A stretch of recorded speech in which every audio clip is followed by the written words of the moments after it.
Hi, my name is Dave Fidel with Cities Real Estate. I'm here with Angie Arizola, and we just finished her short sale, and she wants to just say a few words about what we did for her. You know it'd be emotional. Yeah, it's good. We got it done. It's a relief, yes. It's not sad to hear. It's really happy.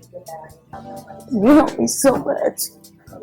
I told you from the beginning, you were my angel. You and your mom helped me tremendously. Come here, Mom. I don't know what I'd have done without y'all. Really? There's not very many people still like this, left. Yeah. My angel. I can say that over and over. Y'all helped me so much. And Barbara and you helped me so much. I don't know what I would do without y'all. I mean, I didn't have to worry about nothing. That was what was so great. Wow. Having to work and be here, and you did it all. Both of y'all. Can never been any She's easier. my secret weapon. I couldn't do it without my mom. She's definitely. Yeah. You'd be lost without her. I never envisioned by going to the class to learn short sales. I didn't know that it would become my niche within real estate. I didn't realize how impactful it would be for people like you that have had losses, real financial losses. I mean, there's some people out there that want to just do a short sale because they're tired of their house. But you needed it. I needed it. You needed it bad. I couldn't keep it up anymore. It was too much, to losing my husband. This is the reason I do short sales also, because I enjoy working with sellers like that need you. A lot of sellers don't need your help. They just figure there's 15,000 more of us out there. Yeah. I've even heard people that do short sales. There was a guy in California that was talking about how he caught some guy tearing up a house just so they could get it cheaper for their real estate company. Oh no! Taking advantage of the sellers. Who does stuff like that? That's crazy. It's so un-Texan. It was just become too much for me anymore. I just couldn't do it. So this was relief. I moved out. You guys took over, and then it happened. I mean, in 4 months, I couldn't believe it when you told me. Yeah. The blessing was when you told me they were moving in. I was so excited. Really? About that. Knowing that a house was going to be taken care of as we're trying to sell. You know what I'm saying? We don't normally do that, but with them, I didn't want to lose the buyers. Yeah. We usually sell them to investors because they'll pay cash. There's no big deal. But then when you have a buyer, a buyer's loan, a buyer's lender involved, anything could happen. And we almost lost it this last week because of the approval letter. Yeah. If something happened, paying all the fees, the taxes off.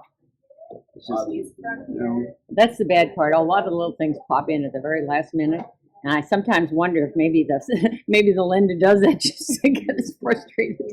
But it usually always works out because they don't want to lose the deal any more than they want us to, walk away or anything. So because they need us, it's going to cost them a lot more if it goes to foreclosure than if they do a short sale. Yeah, that's what I never understood too, because I thought everybody would be more wanting to do the short. I think it's easier all the way around. Yeah. It looks like for me, for everybody, time wise, money wise, because a person getting out, they want to usually just get rid of what they owe on it. Right. In most cases, am I not right? Yeah. I mean, to me, that's what it's about. Yep. Well, It's like I told you, I didn't care if I made one penny coming out of it. I just wanted it to go away. go away. Seriously, that's how I felt. I mean, from day one, and I still feel that way. Honestly, it's a good way for a realtor to make money because we get to sell a house under value. We still make a commission in most cases. Sometimes I've had to give it up, but in most cases we still make an income. You get something resolved. The buyer gets a cheaper house, not a cheaper house, but at the discount. And everybody works out if they're patient. If people aren't patient, That's the key on doing a short sale. You have to be patient. And there's so many people that get frustrated the last 2 weeks, and we can't do anything about it. Their loan is not approved, or the seller's lender is not going to do something. It's just patience. And it's almost like what she was saying. It's about how do you deal with it? How do you so patient? I just have to ignore the ignorance. Yeah. These banks are so ignorant. That's the part I wouldn't been able to do, going back and forth with the banks and stuff. Yeah. Oh. These banks. That's why I didn't even want to touch it. Well, it's funny from the beginning you couldn't to do it the by end. yourself because they there's systems I know of, I've heard of, that they try to lose the paperwork so it goes to foreclosure. Well, what they That's do sad. is they Yeah, start that's out sad. with like what I consider the paper pusher, you know, because they have to file all the files and everything, and then they send it to one negotiator. They do a little bit of stuff, then they send it to another one.